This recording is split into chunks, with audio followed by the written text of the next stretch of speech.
juste par rapport ak li xew ci réew mi yaakaar naa ne kuy suivre actualité réew mi doo noppi doo musa noppi parce que réew moo xam ne la vraiment chaque jour rek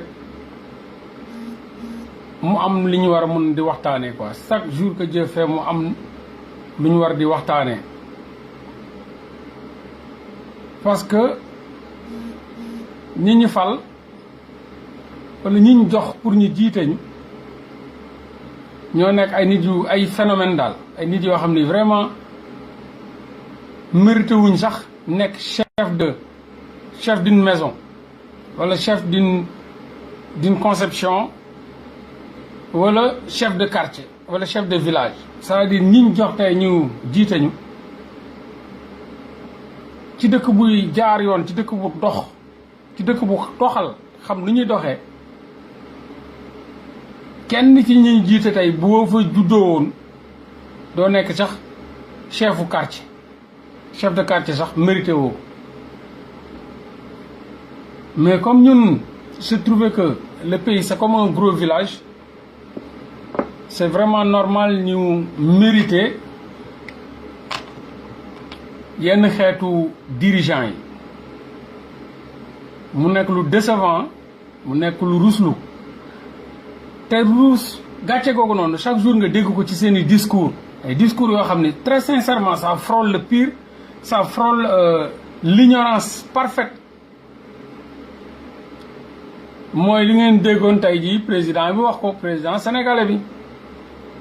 chaque jour il joue avec le peuple sénégalais bu leen fàtte nii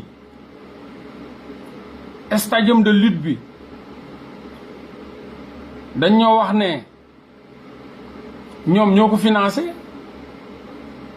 à coup de milliards ay des milliards ñu pare stade bi ñu gis ni ñu bind ci don de la Chine mais nekkul li nga xam ni doon na équation ci peuple bi ñu am lu leen ci leer comme quoi que ay milliards lañ wax ne lañ financé ci stade ou stadium de lutte bi nga xam ni buñ finalité travaux yi dañ ci def don de la Chine ba tey ji amul benn sénégalais buy dox bu am lu ko leer ba xam ni don wu Chine la wala financement wu état la amul benn sénégalais bu ci am lu leer te tout le monde est resté indifférent par rapport ak équation bu ñu war a poser mooy stade de lutte bi nga xam ni ñoom gouvernement bi dañ ne ay milliards lañ ci def waaye ñu gis ci bunt bi tableau bu ngand buñ bind don de la Chine est-ce que kenn ci yéen posé na question boobu noonu est-ce que tere na kenn mu añ wala mu reer wala mu ndékki ne dama bëgg a xam équation boobu noonu ba xam don wu Chine la parce que Chine yabuñu Sénégal ba fekk Sénégal état bi jël ay milliards def ko ci ay stadium Chine ñëw dóor fa seen benn monument ci bunt bi ne ñoom don lañ ko maye maanaam don dañ koo maye muy lu doy waar li nga xam ni tey bu doon ay dëkk yi nga xam ni les gens sont vraiment réfléchis d'un niveau assez profond je pense que yu mel noonu duñ bàyyi mu jàll waaye dans mon pays nit yi lenn rek lañ tal mooy lekk ak naan mooy daw dépense lu dul daw dépense sénégalais bi xalaatu ko xelam lenn rek lañ ko poussé pour mu koy xalaat mooy daw dépense lu mu lekk ak lu mu naan leneen lu dul lu newul ci cadre lu mu lekk ak lu mu naan xalaatu ko te xelam sax du ci dem donc ñu habitué ñu ci fen yooyu ñu ñëwaat nañu vaccin yi nga xam ni indi nañ ko Sénégal aussi don la buñ ñu may waa Chine ñu ñëwaat ne don la ministre de la santé génn nañu vaccin yaa ngi ñëw waa Chine may nañ ñu des centaines de milliers de vaccins yi nga xam ni ay don la ñu toog di ko xaar ministre boobu waxoon ne don la génnaat ne ñoom vaccin yi nga xam ni ñëw na ay milliards lañ ci dépensé ay milliards. Donc amul sénégalais yu toog jóg taxaw temm ne day leer ba xam lii lu ministre bi waxoon ne doomu Chine la ñu retourné après ministre bi ci boppam taxawaat ne ay milliards lañ def ci vaccin yi sénégalais yi xam lan moo ciy dëgg ak lan moo ciy fen mu nekkaat ay milliards yu volatilisé wu ci nature bi te amul benn sénégalais bu am certitude que lii don la wala lii dañ cee financé ay milliards maanaam ay milliards am ngi ci dem muy ay conneries yu superposé wu yi nga xam ni benn sénégalais du toog mu def ko équation mu war ci réfléchir ba xam ay milliards état bi lañ ci def maanaam say milliards wala lii ay don la ñu jóge ci foofu comme li ma leen di wax dirigeant yu ñu mérité président bi taxaw ne leen avec une extrême ignorance et une violence verbale inouïe ne leen soit da ngeen di ñëw vacciné wu comme des moutons ou bien ma mayee ko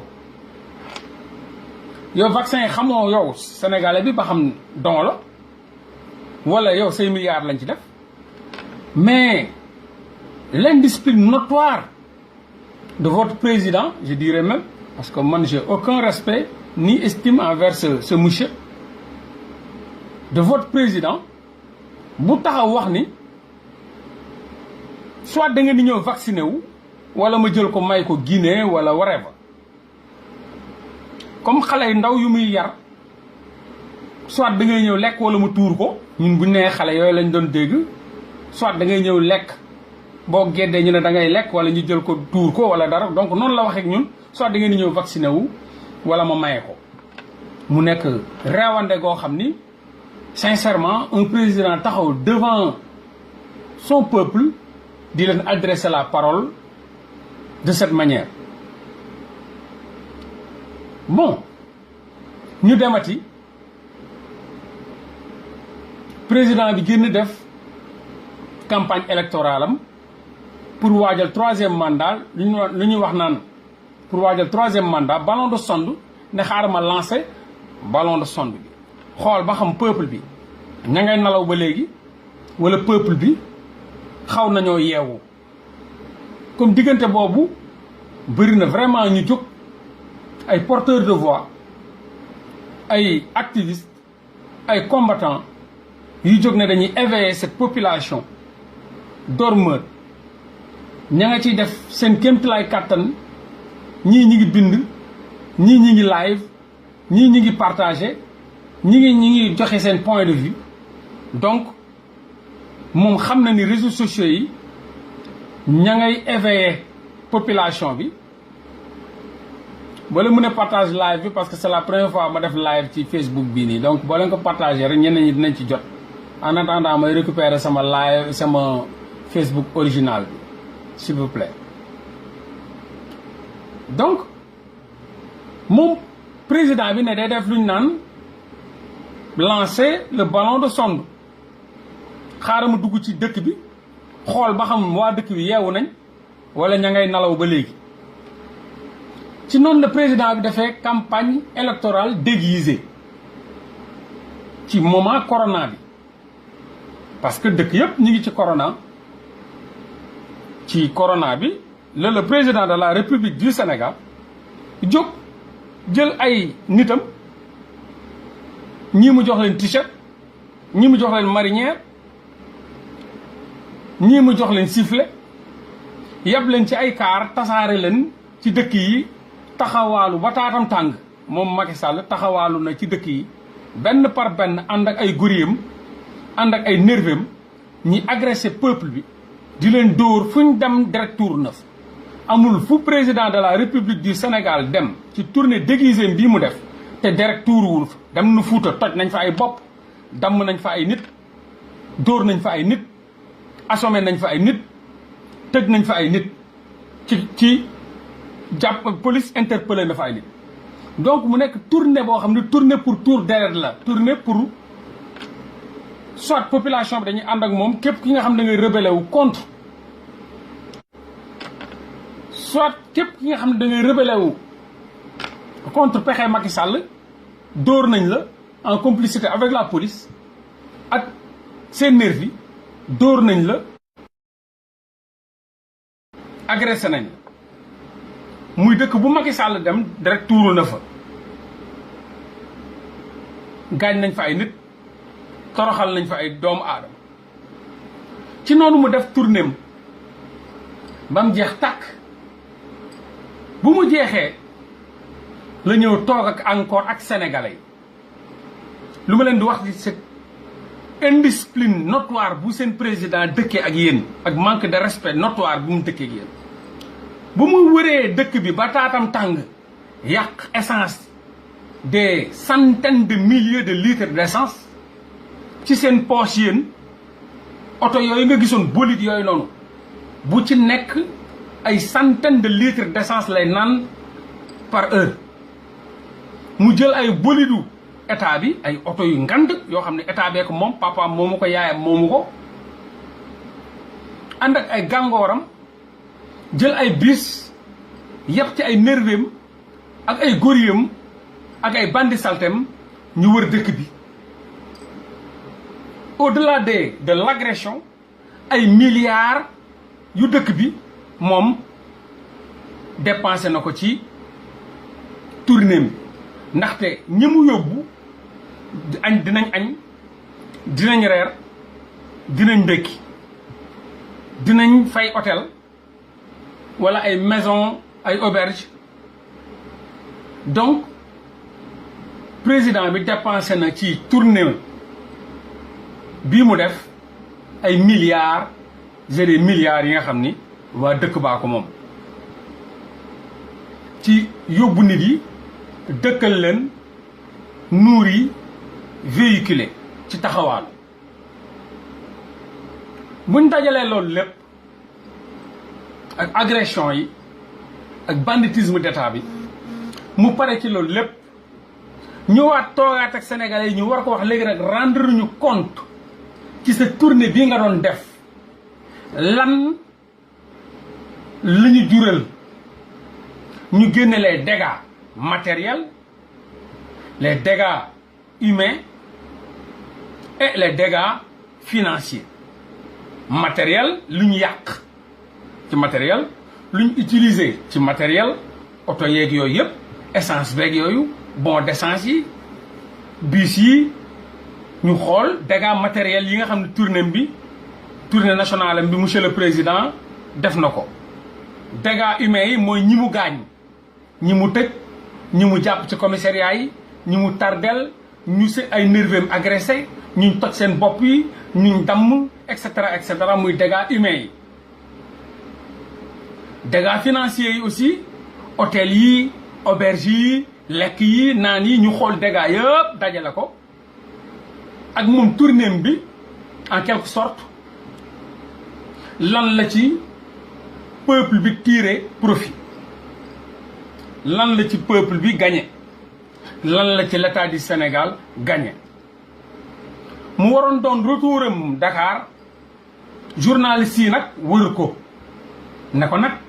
bilan après 2 mois de taxawaalu et de tambambalu monsieur le président soxla nañ bilan nga wax ñu réellement sa tournée ak tambambalu gi lan la jural sénégalais ak lan la ci sénégalais ñàkk defuñu ko loolu lépp war a am ci dëkk bu normal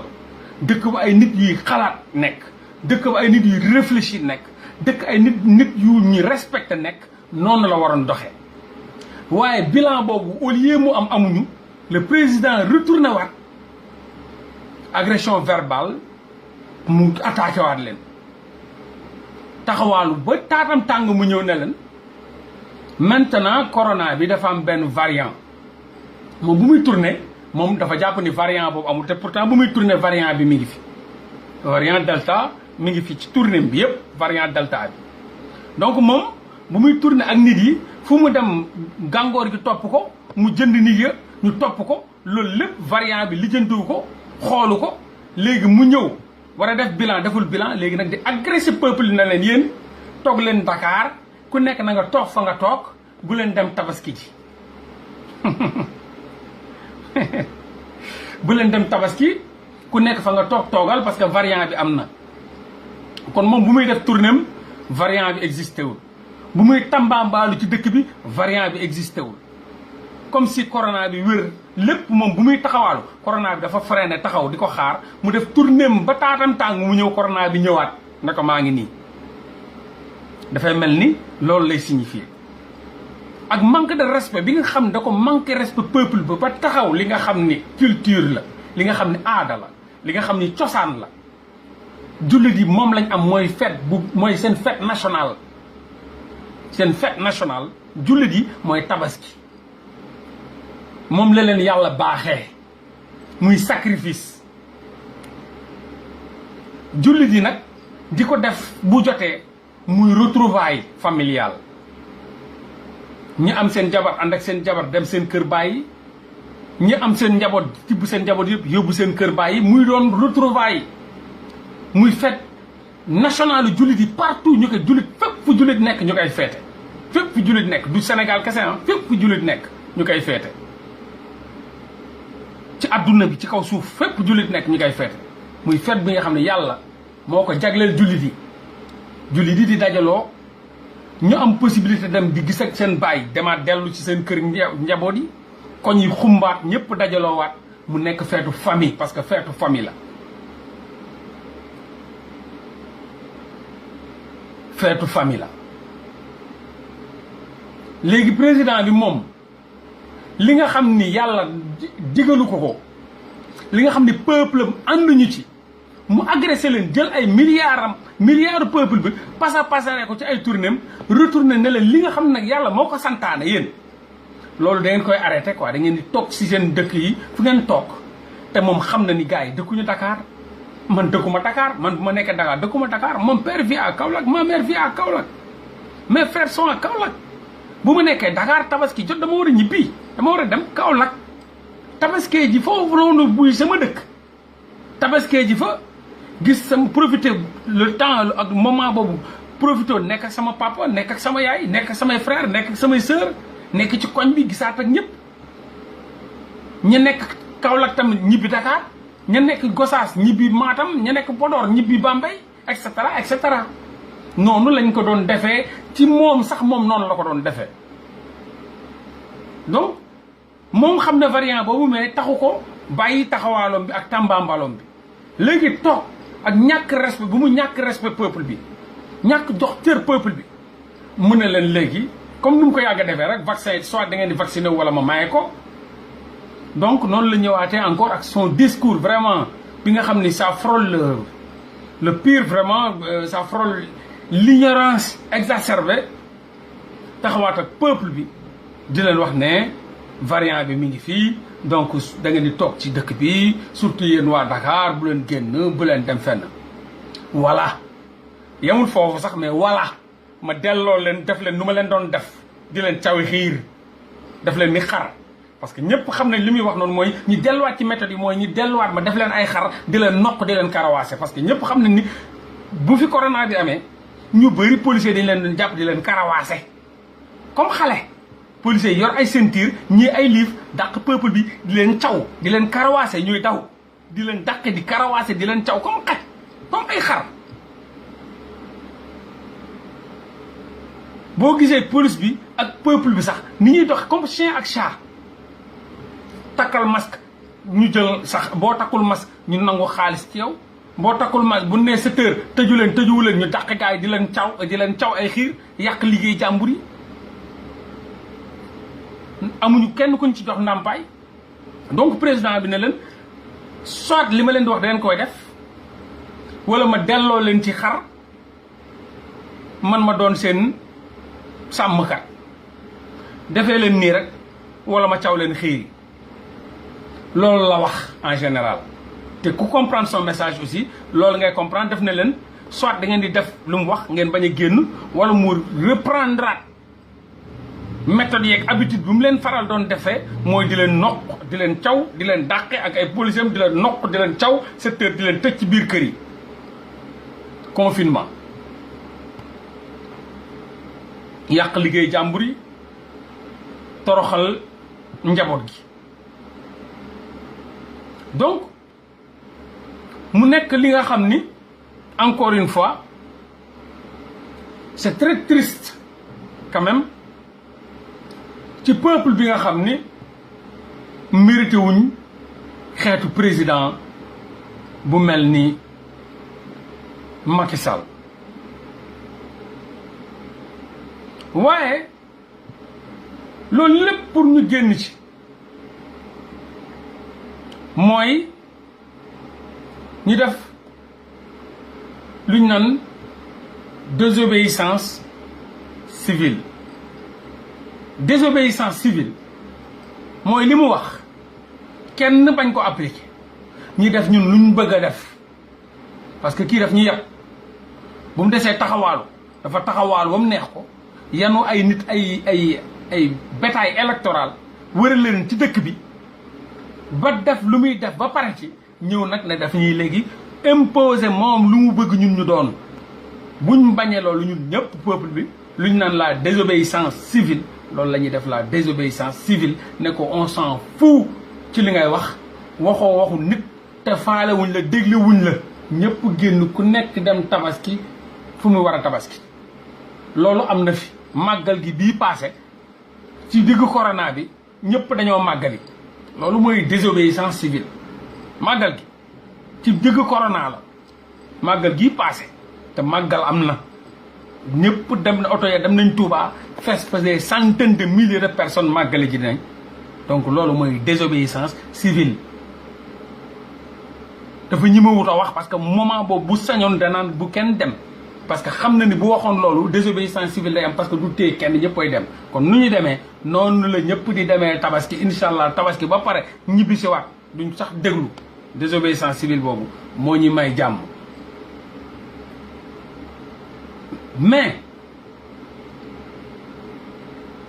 lépp luñ mun a def mooy li ma leen waxoon éveiller cette population. L'heure n'est pas, encore une fois, génn ci terrain bi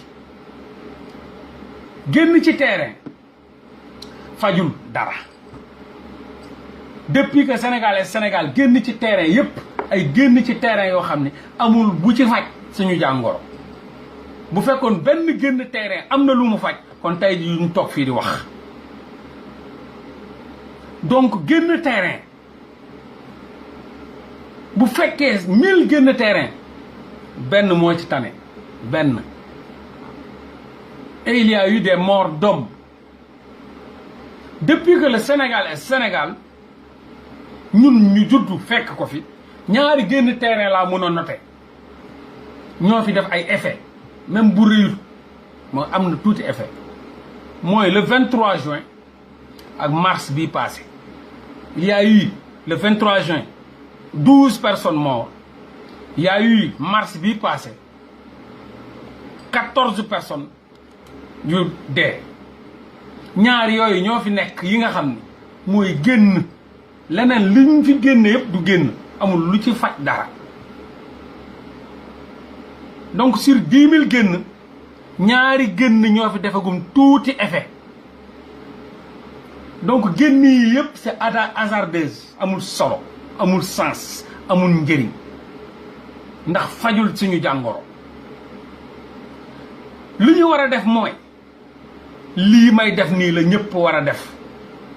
ñëpp ñu war a wax nañ toog wax ak sénégalais yi sénégalais dañoo war a yeewu dañ leen war a éveiller on doit passer beaucoup plus de temps ci réseaux sociaux wala ci ay conférences de presse à éveiller cette jeunesse sénégalaise ou bien cette population sénégalaise à s'éveiller une bonne fois pour toutes éternellement que di génn hasardeusement matin midi soir yoo xam ne deful benn effet bërkaati démb Karim génn na fi ñu jàpp ko ñu yóbbu ko camp Abdou Diassé commandant bi agressé ko mënatu ko dóor ko ba muy bëgg a dee mu génn wax na conférence na def na lépp mais changé wul dara commandant baa ngi fa ba léegi toog démb ñu jàppee Guy Marius Sagna commandant bi lañ ko yóbbul encore tey bu ñu leen laajoon bilan boobu noonu lu commandant bi def Abdou Karim Gueye agressé ko mënatu ko dóor ko ba muy bëgg a dee kajjate ko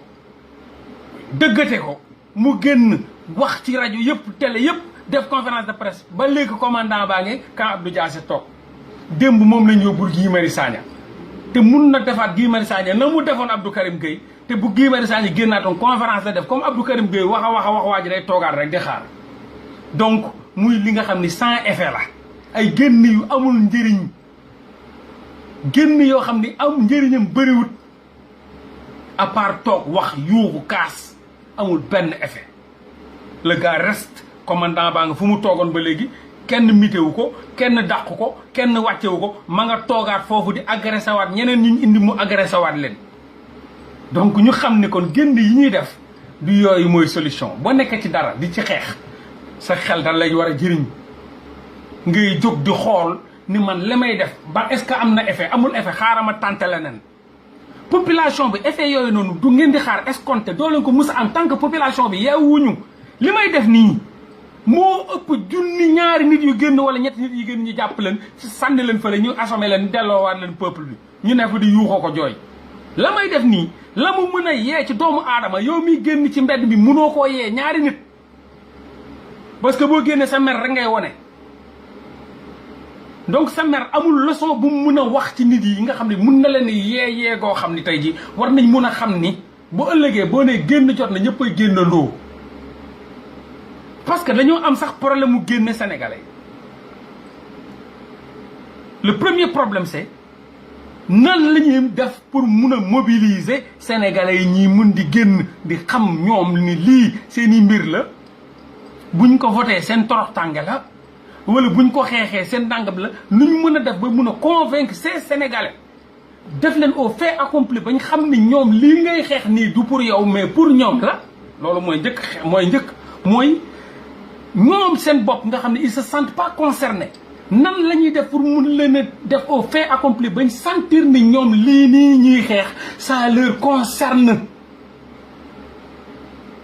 maanaam lii ñuy xeex ñoom ci lañ bokk déjà mooy premier état bu xeex bi teg xeex bi wan leen lii ngeen di gis nii ci ngeen bokk loolu yépp nag ab waxtaan la comme nuñ koy defee nii ba pousser population bi ñu xam ni ñoom lii ci lañ bokk buñ demee ba xam ni lii ñoom ci lañ bokk ils se sentent concernés là-dessus loolu dañ koy travailler ci seen subconscient bañ sentir ni ils sont concernés bañ sentir ni ci lañ bokk ñu xamal leen nag mbir yi ñuy xeex bu boobaa dootul laajati kenn ku ñuy woonaan génnal ñëppay génnandoo mais population bi éveil de conscience boobu généralisé wul ba nga xam ne ñoom sentir guñ ni ñoom la Guy Marius Sagna di xeex mais ñoom la pour ñoom la dañ koy dégg nii rek chaque jour benn xeexkat génn ne man li may xeex pour yéen la man li may xamee Sénégalais naan tekk parce que c'est pas que de leur dire que li may xeex pour yéen la il faut nga xamal leen ni li may xeex pour yéen la il faut ñu xam ko il faut ñu comprendre le vrai nœud du problème xam li ñuy xeex pour ñoom la ba ñoom ñu sentir leen ñu concerné wu ñu sentir pousser leen bañ sentir concerné là-dessus pour nga xam ne bu ëllëgee dootaw leen woo parce que il faut pas que ñu yeewul bëgg ne dañuy yee ñu yeewu il faut pas que ñu yeewul di bëgg a yee ñu yeewu parce que nit bu yeewul mooy taxaw na la mais yow ñëwal ci terrain bi mais boo ko laajoon terrain boobu ban réussite la am mënu la ko wax sur 10 000 combats yu ñuy xeex ci terrain bi amul bu ci am réussite pétrole amul réussite gaz amul réussite ba léegi Aliou Sall ngi dox ay soxlaam boo wax ma benn zircon amul réussite wax ma ban xeex moo am réussite boo xam ne nit ki xam na ko ba naan nit ki ñëwal ci terrain bi donc kooku yeewuwul ba war a mun la ba yow mi sa degré d'intellectualisme sori ba nga xam ne yow da nga toog di ko déglu ba war a mun a ñëw ci terrain boobu nag ndax ab nit bu la ko wax sax moom yeewul déjà bokk na ci ña ngay xeex pour ñu mun a yeewu.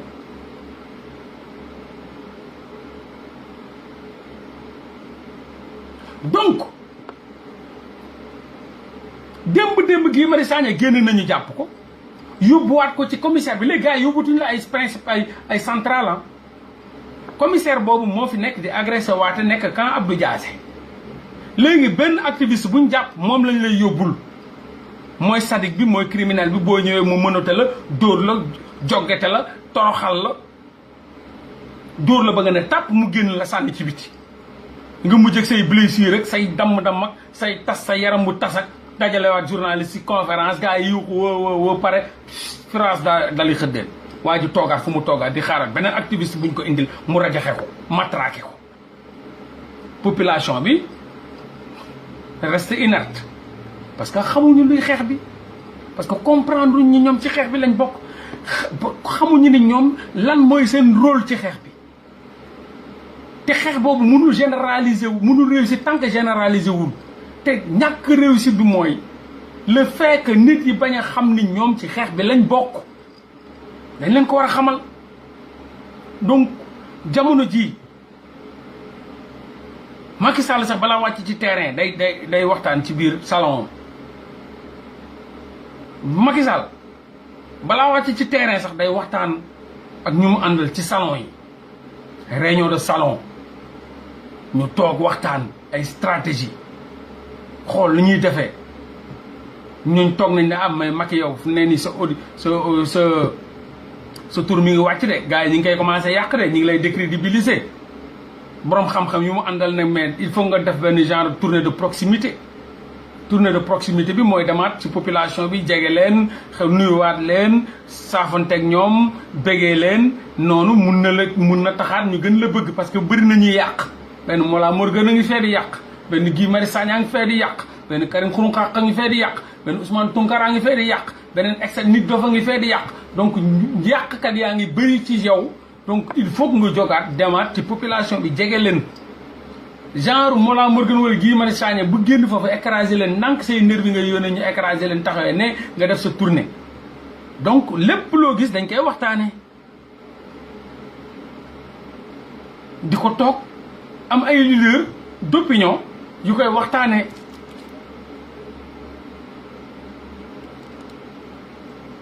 buñ ci paree ñu xool yan stratégie la ñuy jël donc politicien dafa am xam-xamu rusé xam-xamu sàcc xam-xamu njublan lu ma la naan ne da lay xiifloo ba nga xiif mu ñëw won la boppam jamono ji tabaski la suspense la coono la ci góorgóorlu yi ci père de famille quand tu as plus de 15 bouches à nourrir 10 bouches à nourrir 7 bouches à nourrir ku ne nga war ko jëndal yére ku ne nga war ko ñawal ku ne nga war ko jëndal dàll jigéen yi ñoom dinañ coiffé wu teg mèche aliénation culturelle bi dinañ teg pose ongle pose greffage pose cils pose hanche lépp pose donc boo amee ay jigéen bu fekkee sax 4 góor ak 6 jigéen la jigéen yi doo gis benn jigéen bu génnee boppam noonu pose hanche fay la pose cils c'est de l'argent pose sourcil c'est de l'argent pose xef c'est de l'argent pose cheveux c'est de l'argent pose ongle c'est de l'argent etc etc etc etc seen ñaw nag di ñëw góor yi pare nga nekk ci fitna tabaski waroon nekk xéewal waaye tabaski fitna la ci père de famille yi fitna la ci sénégalais yi te yàlla xéewal la ko wàccee waaye fitna la léegi ñoom politiciens yi dafa am lu ñu magee population bi mooy xam-xamu sàcc xam-xamu tëriande xam-xamu nax doomu aadama ci loolu rek la seeni pexe màcc bu ñëwee fekk benn Mollah Morgun bu yor 8 jigéen ak 7 góor ak ñaari jabar wala ñetti jabar wala ñeenti jabar wala benn jabar boo ko compté muy 37 wala 36 wala 40 wala 25 wala 17 yoo xam ni moo leen yor seeni responsabilité maire dëkk ba gis ces opportunités là day profité wu parce que instant yi mairie élection mairie c'est pour bientôt élection municipale yi nu muy def mooy jënd benn ay xaram fekk la nga nekk ci fitna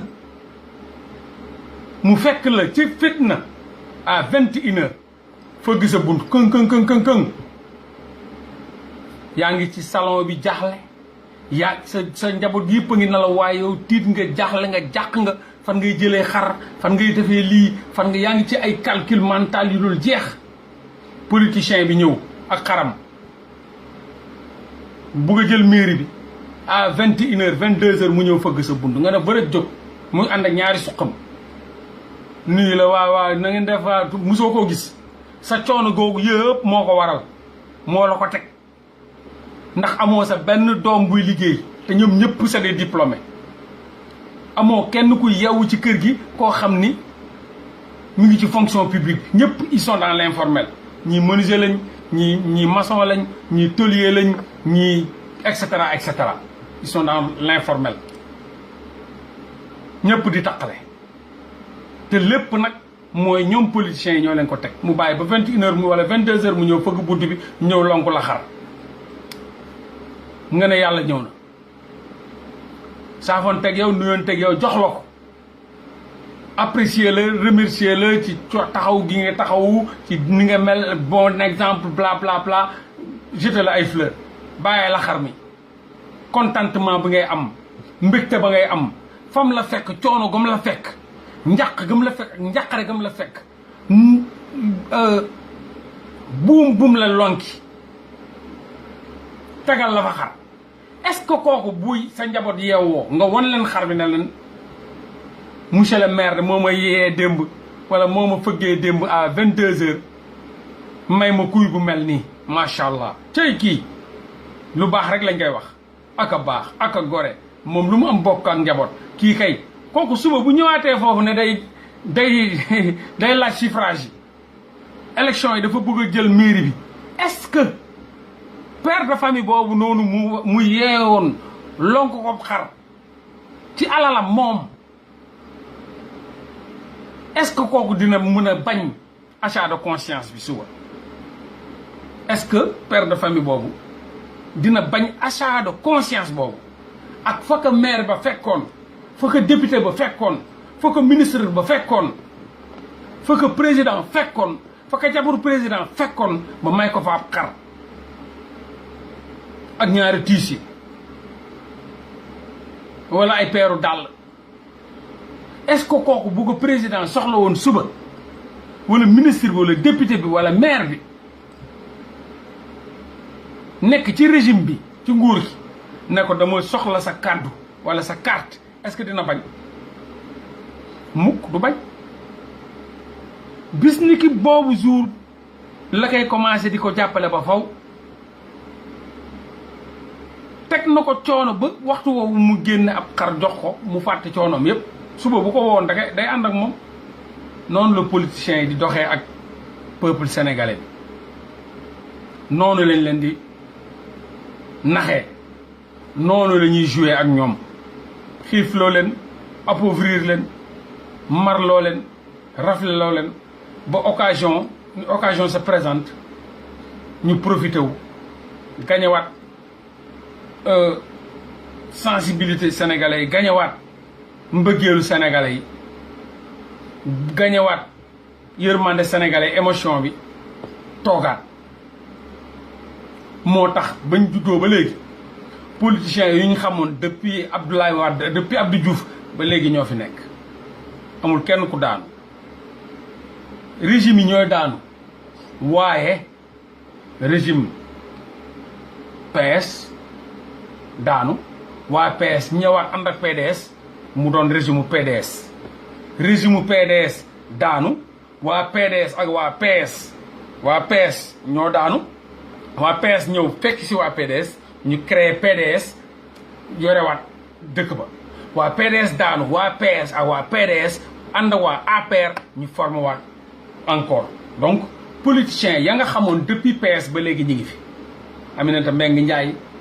ay ñoom Aminata Tall Sall ñooñu c'est PS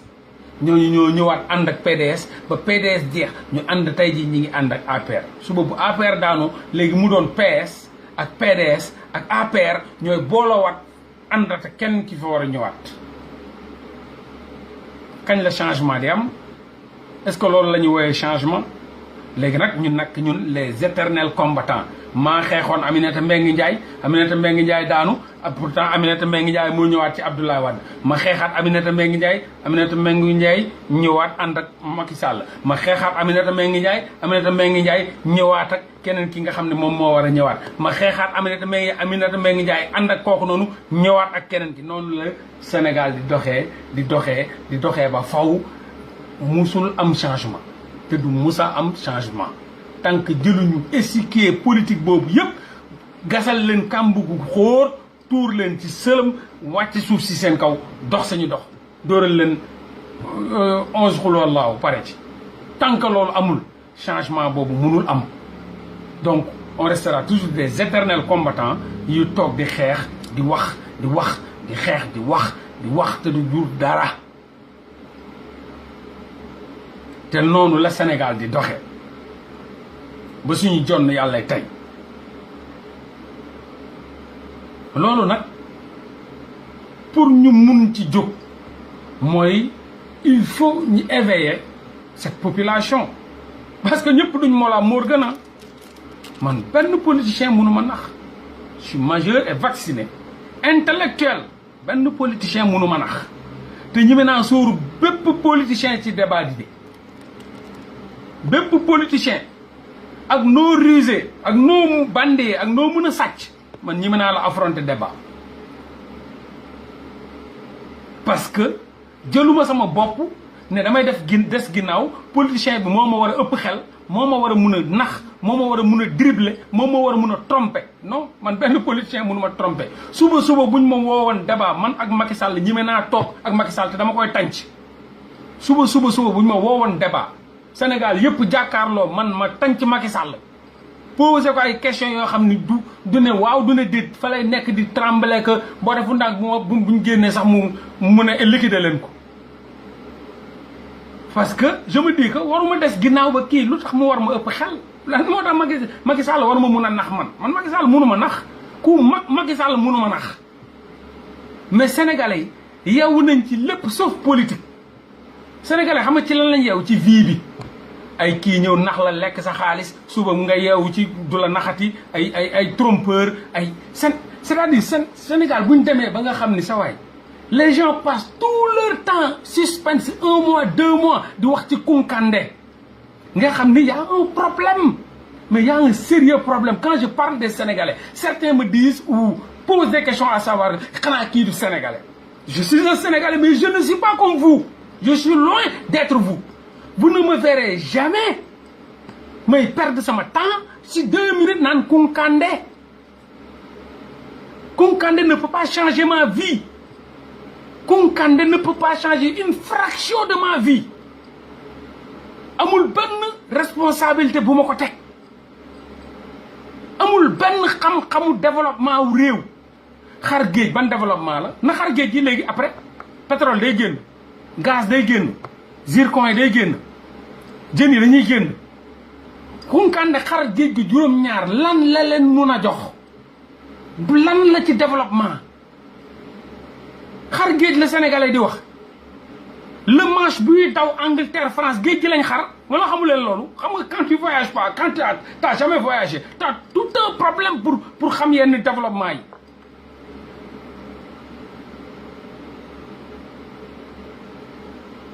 la Manche buy daw train biy daw entre la France et l'Angleterre mais ci biir ndox mi lay daw xamu leen loolu. en Corée du Sud am na train yi daw ci biir ndox mi xamu leen loolu. en France et partout dans le monde métro yi souterrain bi lay daw 80% ci souterrain bi lay daw yaa ngi ci kaw di dox métro baa ngi ci suuf di daw xamu leen loolu. mais loolu nit yi ñoo ko xar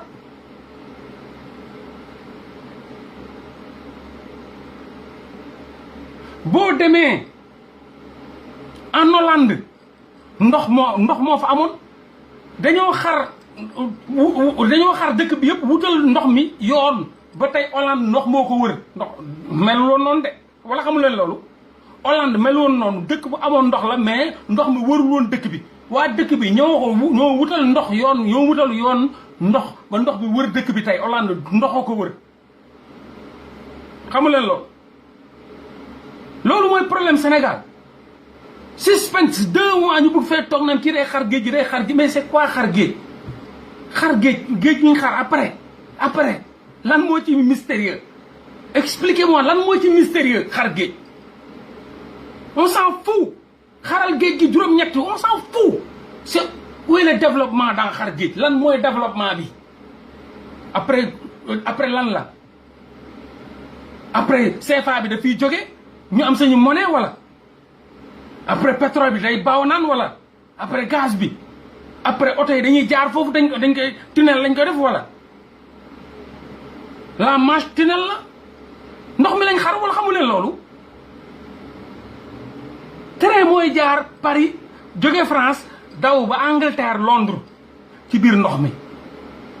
wallahi amul tali ndox la xamu leen loolu kon. waa tax tukki baax na nag tukki day ubbi xel da ngay dem ba nga xam ne boo toogee ñëwaat Sénégal dégg ñu naan ay Kounkandé day xar géej mais man de vraiment dama koy dégg ngeen koy waxtaan après quoi et après loolu lan après moom mooy 1+1 après lan lay joxe man chaque jour la laa xool après waaw bu xaree géej gi après day xar foo xam ne essence dafay génn wala gasoil wala après jën yi day baawanaan wala après xar géej après mais vous passez tout votre temps plus de 2 mois ngeen fas yéene ko jël ba jouru tam xarit ngeen ne da ngeen di xaar benn waaye bu leen day xar géej gi nii quoi da ngay xar géej gi mais xaral géej gi bi xam ngi ba foog xaral géej gi et après da nga fay jaarale métro yi wala da nga ñuy jaarale foofu TGV voilà et après que des conneries comme si ces Sénégalais-là n'ont pas autre chose à faire comme si ces Sénégalais-là bokkuñu ci ni monde bi di doxee ñu bëgg a dox ànd ak monde bi ñoom ñi ngi ci seen benn village toog fa rek di débat yu amul benn sens yu amul benn solo yu avancé lul seen dund avancé lul seen poos avancé lul seen xam-xam avancé lul seen xalaat amul lenn lu mu avancé si ñoom te ils passent tout leur temps à discuter de ça.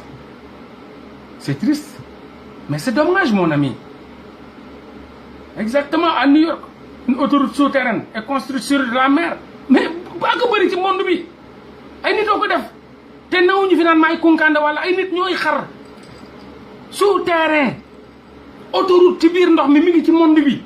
yéen au Japon en Corée du Sud aux États-Unis partout New York ak New Jersey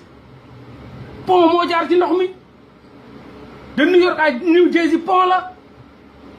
mais c'est quoi le débat kii moo xar géej gi lan mais lan la leen di jox mais soyez sérieux les Sénégalais jël leen seen temps bi di ko utiliser ci lu leen di amal njëriñ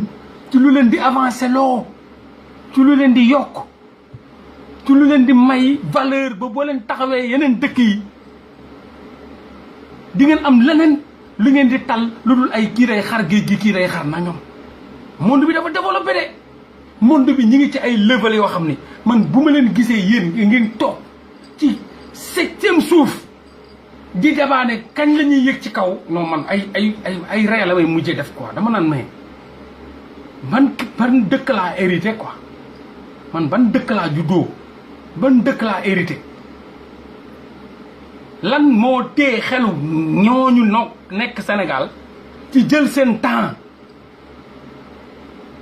di débat ci benn nit buy jaar ci télé yi matin midi soir comme Sénégal amul kenn kuy wax xam-xam et pourtant benn Moustapha Kassé mi ngi fa de professeur en sciences éco moo redoré le blason de l'économie du Burkina Faso. Il a eu à travailler avec Thomas Sankara. Moustapha Kassé, le doyen Moustapha Kassé, professeur en sciences éco. Le plus économie. Beaucoup de nous ont ci économie ci monde bi. Moustapha Kassé, le doyen Moustapha Kassé. Mi ngi fofu dé. Nous ko sax invité Kounkandé passe 10 000 heures ci télé ak radio yi. Moustapha Kassé moom mi ngi kërëm quoi. Ñi xaar mu dé ñu rest in peace ko. Kenn rek la jox exemple hein. Koo xam ni day jàngale partout dans le monde Moustapha Kassé passé tout son temps di jàngale ay États-Unis ay université Columbus ay université Trois-Rivières bu Canada ay partout tubaab bi di jël Moustapha Kassé di ko déplacer ay avion muy jaar fu nekk ci monde bi di xamale l'économie du monde ou bien de certains pays au moment où kooku tey moom ñi ngi ko sànni ci ruqam mu jël Kounkandé muy jaar télé bi télé bële télé bi télé beege rajo bi rajo bële mais ça waay peuple bi ku leen juróon yërëm leen na mais loolu laay laajte ma ne après bu xaree géej gi après man loolu laay laajte au moment où borom xam-xam yi dañ leen di nëbb jant bi di xaar ñi dee ñu rest in peace leen ñi amul benn xam-xamu adduna ci développement xamuñu économie xamuñu industrie domaine industriel xamuñu dara bayi ñu tool defuñu agro pastoral defuñu agro business defuñu dara yor seeni xamb yor seeni suuf yor seeni ndox jaxase kujum kajang damay xar géej damay dem asamaan damay ñëwaat mais booy ñun astronomie ñi ngi xar asamaan si ñi ngi xar asamaan si di dem ba 7e univers di wàccaat tubaab bi ñooñu xamal ni ay univers a ngi ci au delà de nuages yi ngay gis nii lii sax du asamaan ñii def ay planète 7e planète chaque jour ñu jàngal leen ni tubaab yaa ngi xar asamaan si di dem ay 7e planète astronomie di laali biddew yi di wàcce jant bi di ko placé yéen ngeen toog di débat ci benn waay boo xam ni sa waay amul benn xam-xamu développement mu yor rajo yi ak télé yi ndeysaan c'est triste nag ndeysaan c'est triste ndeysaan réew mi non ku fa bokk te sonnoo non moo tax ma ne leen réew mu ñu hérité wallahi ku fa yeewu dee Sénégal boo yeewoo di nga sonn di nga daj lu mburu dajul ci fuur Sénégal nekk fa bañ a yeewu moo gën nekk fa di yeewu parce que sa xol dina xuntu saa yooyu boo yeewoo yàlla may la chance nga yeewu di nga xuntu ba ngay dee ci xol bu metti ngay dee wallahi dëkk buy nalaw la boo fa yeewoo dee boo fa yeewoo sonn boo fa yeewoo dajal ndax saa yoo yeewoo dégg débat yi di rus saa yoo yeewoo di gis seen comportement yi di rus saa yoo yeewoo tal télé yi rus saa yoo yeewoo zappe rajo yi rus saa yoo yeewoo dox ci mbedd mi rus sa foo dox rus gàcce rek ngay dee parce que tu te poses des questions ba ngay dee mais lan moo tax kii def lii mais lan moo tax kii doxee leen nii mais lan moo tax télé bi kii toog fi mais lan moo tax rajo bi kii nekk fi di wax nii mais lan moo tax da ngay xëere na mbopp daanu ñu suul la wallahi non mais c'est triste moo gars maa leen di nuyu di leen sant di leen bëggee yéen wax ni maa fi jaaroon rek pour débat bi bañ a sori bañ a gudd di jégalu bu baax di leen baalu te di leen mastaw dëkk bi metti na trop metti na trop te vraiment bu fekkee ñun dirigeants yi lañ mérité ruslu na dëkk bi metti na parents góorgóorlu yi sonn nañ jamono ji fitnawu nañ ak tabaski bii di ñëw très sincèrement te nguur gi jàppalewu leen ci dara xar yi cher nañ tiis yi tailleur yi transport yi ñu war a ñibbi seen dëkk yi tey à la place de 6 000 francs 8 000 francs ngay fay wala 10 000 francs te gouvernement bi new contrôlé wul dara amul kàddu ci dara munul wax ak chauffeur yi munul leen defloo dara tabaski di tabaski bu xéwal képp ko yoroon oto da nga koy yokk da ngay doubler prix yi ñay jaay tuise dañuy doubler prix yi ñay ñaw dañuy doubler prix yi et cetera loolu laal dafa doublé wu pomme de terre bi day doublé wu prix soble bi day doublé wu prix xar yi triplé ci loo xam ne moo waroon noonu xéwal ñëpp am ci gouvernement bi nag dara contrôlé wu ko dara du xar yi du borom xar yi la mun a waxal du borom soble yi du borom pomme de terre yi du borom laaj yi du borom transport yi transporteurs yi gouvernement bi contrôlé wul lu dul boppam poosam lu dul poosam gouvernement bi contrôlé wu mu nekk nag à la merci de tout le monde lu waay neex def je m'en foutisme lu waay neex yéegal prix bi nu mu ko neexee triplé quadruplé munul jënd boo munul demal sa yoon sa morom ñëw jënd gouvernement bi contrôlé wul dara lu dul ñëw juuti jël seen xaalis sàcc ko dugal ci ay comptam dem yoonam et donc ñu mastawu ñëpp rek te nag ndeysaan après ci ñun c'est nous dans nous ndeysaan ab Mollah Morgun bu dajale bay bëgg a dee woote ci kaaw bi woo benn Hamza Diallo boo yónnee ma mu yónnee ma benn 100 euros ma woo benn Pëccoo Gomis mu yónnee ma benn 32 euros ma taqale ko benn idi yónnee ma benn 15 euros ma dajale loolu ma woo benn Abdoul Ndiadé mu yónnee ma benn $50 américain ma dajale loolu taqale ak man sama 25 000 jënd benn xar wut buumu 100 francs wala 150 taqale ko génn ab agresseur bu mel ni man mat ma doom ne faraj jaasi wala paaka taxawal saaga ma ab ndey na ma jox ma xar bi wala ma nangam taan sa ndey nangu xar ba dem yóbbu dem yoonam c'est nous dans nous benn sàcc du sàcc ministre te ministre baa la sàcc benn agresseur du agressé doomu député te député baa la sàcc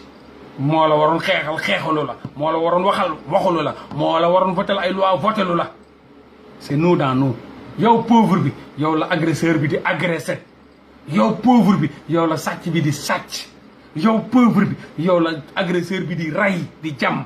yow pauvre bi yow la sàcc bi di sàcc di agressé c'est nous dans nous déggoo benn sàcc bu sàcc benn ministre déggoo benn sàcc bu sàcc benn député déggoo benn agresseur bu agressé benn ministre wala doomu président wala doomu ministre sàcc yi ci marché ba la ñuy dem fekk sama yaay buy jaay wala sama tante buy jaay ñu bëgg a sàcc tiisi ba nga génn jënd sa tiisi agresseur ba génneel la jam nangu tiisi ba kay jaay sàcc baa ngi koy rëbb ka jënd agresseur baa ngi koy rëbb te ñun ñëpp c'est nous dans nous après ka nga jam dëjëm ci ghetto ba la ka jamaate buñ ko jàppee waaye ghetto baay jooy buñ ko reyee waaye ghetto baay jooy koñ sàcc ci ghetto ba la jóge bu ñibbee bu jaaxlee ghetto ba lay dellu waaye ku ko sàcc ghetto ba la koy yóbbu moom it c'est nous dans nous où est le gouvernement dans tout ça ana sécurité bi jamono ji nag c'est le sauve qui peut ku ci nekk góorgóor nun moytu ndax instant yi day gaynde gu xiif du dégg jat agresseurs yi jóg nañ sàcc ya taxaw nañ njublankat yi taxaw nañ te 90% yi ay jullit lañ la ñu woote seen bopp sàcc bu ñuy jàpp nee na jullit la agresseur bu ñuy jàpp nee na jullit la ku ñuy jàpp mu sàcc ci marché HLM nee na jullit la jullit c'est ñu ni woote jullit ñun ñii la ñooy rayante ñooy jamante ñooy agressante ñooy sàccante ñun c'est nous dans nous ana gouvernement bi ku ci nekk nag jéemal fexe nga muslu nga jéem a def le tout parce que sécurité moom amu fi sécurité moom amu ci dëkk bi très sincèrement sàcc yaa ngi def lu dara jalu agresseur yaa ngay jam démb rek ci pont ba dañoo jam ab maire ak doomam nangu saagam ay agresseur wetu pont Yaraax ay agresseur génn fa ab maire bu yor saagam boot doomam ñu jam ko ba jam doom ci nangu saag ba daw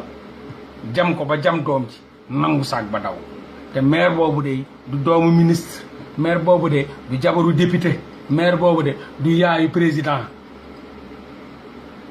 doom jooju de du doomu ministre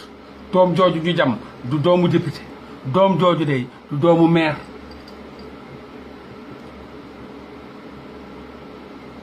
ndax doomu maire du fa ne ma nga ca oto yi ñu yóbbu ko marché ak garde kooram doomu député ma nga ca kaatu député bi ñu yóbbu ko mu dem def ñawam ñëwaat doomu ministre ba ma nga ca kaatu doomu ci papam ñu yóbbu ko sa kaat yow ñu yóbbu ko marché mu def ñawam def yow ñëw ñu baat wala def ay achat am kon nag comme xam nañ ni ñun amuñu lu ñu bëgg amuñu sécurité nañ ñaan yàlla mu sécuriser ñu te ñu moytu bu baax certaines zones criminogènes ñu moytu bu baax yàlla nañu yàlla sàmm yàlla nañu yàlla aar yàlla nañu yàlla suturaal yàlla nañu yàlla muccal te musal ñu ci pexe noon ci pexe seytaane ci pexe agresseur ci pexe sàcc ci pexe politicien parce que politicien moom mooy papay sàcc ak papay agresseur nu mu agressé mun a agressé politicien bee ko dàq agressé sàcc nu mu mun a sàcc politicien bee ko dàq sàcc donc agresseur moom weesuwul politicien sénégalais agresseur doublé d'un voleur mooy politicien sénégalais donc ku nekk nangul doon sa gendarme nangul doon sa policier nangul doon sa homme de tenue bopp waaw jàpp leen ni daal sàcc bu sàcc na ku mérité wul ñu sàcc bu sàcc kay jooy géto ba la kay jooy jee sàcc bi sàcc kay jooy bu delloo buy bëgg ca géto bi la koy bëggee agresseur bu rey ca géto ba lañ koy dëjëlee waaye agresseur bu ñu rey ca géto ba lañ koy dëjëlee comme ba xam comprendre ngeen li ma leen di wax kon nag bu ma amoon lu may wax sàcc yi dama leen di wax ñu dawal yërmande ci seeni papa yi ak seeni yaay yi ak seeni frères yi ak seeni sœurs yi nga xam ni ñoom lañ mel la ngay jël ci moom sax xëy na moomu ko la ngay jël ci moom xëy na da koo taqale ba sonn fu ne pour am ko li ngay jël ci moom xëy na lu ne la ci daj kon nag ñun de dañ leen di ñaan man de bu ma doon agresseur wallahi dinaa rus a agressé ku pauvre man bu ma doon agresseur dinaa rus a agressé pauvre parce que saa yu ma koy agressé dinaa xalaat mais kii lan laay jël ci moom kii wóor na ma li mu yor nii dañ ko koo abal wala dañ ko da ko taqale wala dañ ko koo may wala da koo kolo wala da koo àbb wala da koo leb wala da ko bu ma xalaatee sax dinaa am leneen lu may def lu dul agressé la ñi leen di agressé ñi leen di sàcc muy politique lañ doon boo leen di sàcc dem leen sàcc leen boo leen di agressé dem leen agressé leen loolu mooy ndam kala agressé ba nangu say milliards def la na nga def ba def la agresseur bu dee da ngay fayu ci moom nga war a dem fayu jee man maa ngi ne agresseurs yi ngir yàlla bàyyi leen pauvre yi sàcc yi ngir yàlla bàyyi leen suñu yaay yeeg suñu frères yeeg ñii amul dara ña leen sàcc dem leen sàcc leen ña leen agressé dem leen ngeen agressé leen ña leen agressé ba def leen li ngeen doon ba def leen ay agresseur ña leen agressé ba li jël li ngeen moom lépp seen liggéey ñu agressé ko seen jàng ñu agressé ko seen am-am ñu agressé ko seen nekkin ñu agressé ko seen santé ñu agressé ko seen dund ñu agressé ko seen avenir ñu agressé ko seen futur ñu agressé ko ñooñu ñoo mérité agression ñooñu ñoo mérité agression ñooñu ñoo mérite sàcc seeni xar ndax boo sàccee seen xar sàccoo sa alal nga jëli ngeen bàyyi pauvre yi yërëm leen dimbale leen te yàlla tax kon nag sama gars yi salaamaaleykum